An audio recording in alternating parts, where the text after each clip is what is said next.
ngasi ayuk phongmasi phonegi maru oiba content khara khatang lakhocharaga mayamda share tawjarake manipurdagi pukhiba lupa kor nifu humdoigi sana delhi da fare india gi anti smuggling intelligence investigation amasum operation agency oiriba directorate of revenue intelligence DRI nangasi irai numita international gold smuggling racket ama thugaiduna new delhi railway station gi sanagi biscuit chaunga ga nipan miyoi nipan ga konana fare lupa kor nifu humdoirom gi oigidaba sana adu digrugar new delhi rajagani express ta lakpa miyoi nipan aduna ningthi na tusilaba phi singda haptuna purambani haina DRI gi deputy director na hairi agency asigi paun hai delhi zonal unit na phong phangba akaknaba intelligence report amana yumpham oiraga sana sing phakat kibane report adugi matung ina sana khangel sing adu Myanmar dagi Manipur gi ngam khaida leiba more town power pusilakpane Guwahati dagi operate tauba syndicate amana sana sing adu Kolkata Delhi amasu Mumbai da yenthoknaba thorang torambane sana khangel sing adu sengbagi sang sada 99.9 ne aduga apunba arumana kilogram 83.6 ne DRI na phungdopa matung ine syndicate aduna state kyadagi laita laira singbu hura lanada puba sana sing adu pubagi thapukta sizinai makoina nongthaki lambi kangphal gi lambi rail lambi sizinaduna sana sing adu pui hairi Faraba mi adu Custom Act 1962 gi makhada phaduna police custody da makhata na thizinab gi damakta sinakre Custom Department International Airport sindagi sana phaba gi thawdokti toine toi adubo railway station gi asuk yamba sana phaba di tang na thokpa thawdokni khwaidagi nauba thawdo ama oina hokhiba irai numita Chennai Airport gi custom na lupa lakh humpu mari romgi oigadaba sana kilogram 1.16 phakiba laikhen su pawsna makhatari atop maru eba paw manamu covid pandemic kidama horakpam Wuhan leba pokpadagi school punama khanglagani covid 19 pandemic kidama ground zero adu oiriba amasum covid 19 virus aduna khwaidagi thina sokhiba Chinese city Wuhan lakliba leba pokpunamitegi makhoigi school sing amasum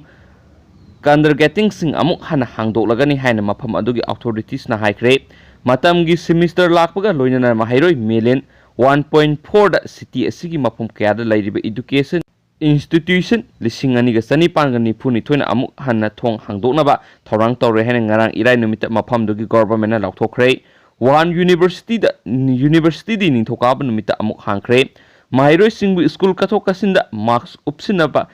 hek yariba makai public transportation da satanaba city aduna poktak pikre school sing da laina ngak thoknaba equipment matik chana thamnaba anoba license singidam thorang tawnaba drill sing amasum training session sing pangthoknaba order tawkre makhoina mathau tadaba miyam punba singbu athingba thamnaba soidanama khotnagadabne amasum health authorities na numit khudingi report thakalakadabne makhoigi school sindagi notice sing phangdaba mapa laibaki miyoi sing amasu oja sing amuk halakpa yahan khiroi haina city aduna haiki COVID-19 pandemic asiga horak phamni haina thajariba mayai thangba sinagi city asi January athengbadagi tha ani hena lockdown tawki city asigi asibagi masing sinagi apunbagi sada marfu hena lising ahung sanipan ga khumpu mapan oki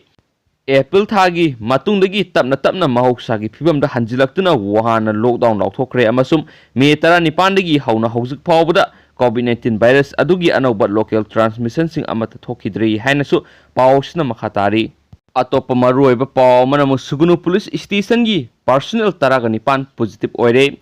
police personnel singi marakta COVID-19 positive oibigi masing leptana hengalagli Kaksing district ki Sugunu police station na posting leba police personnel tarani pan COVID-19 positive oire hairi police station asida posting leba Thawbal gi personnel ama COVID-19 positive oirakpadagi ngasi police station asigi personnel nipu amasu atopa mi nipan punami nipu ga nipan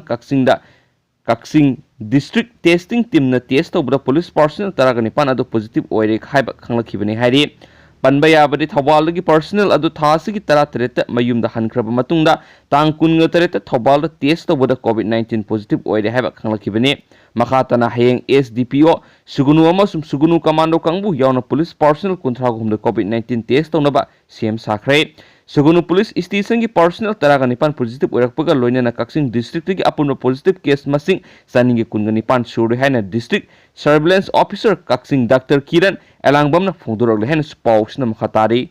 atopa yamna nungaitaba maruoiba paw amanamo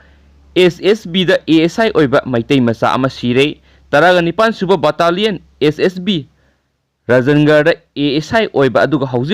Jammu amasung Kashmir gi Sanatangarda mathau tawriba Manipur dagi maitai masa ama COVID-19 positive oibadagi ngarang laikhidre hairi laikhidraba ASI adugi maming ningthaujam Sanjoy Apokpa en Nimai Singa kawi Bisnupur district ki Moirang Khunau Haurom Patagini Mak tha sigi kungani pangi numidang pung 12 minute 10 rom tabada Sanatangar JNK da laiba SMSS Government Hospital laikidabani haina taragani pansuba battalion MSB Rajangar gi second and command officer commandant Arvind Barmar gi serol amana phungdorokli pau su lushilakpu oina mayam da unlock force share tawjage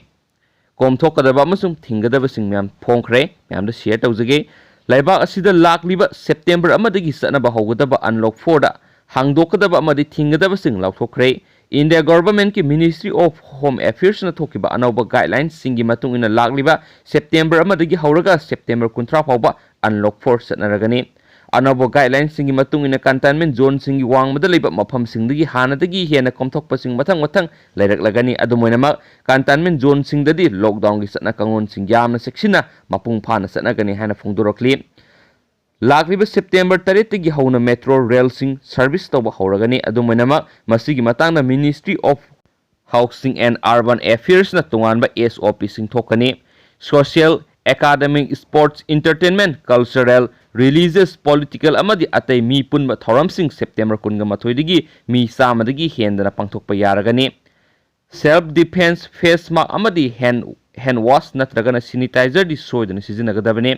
September 18 dagi open air theater hangba yaragani cantonment zone singi mapana leba school college education amasung coaching center sing September 18 dagi hangba yaragani masigi matangda Ministry of Health and Family Welfare na tonganba SOP ama thokani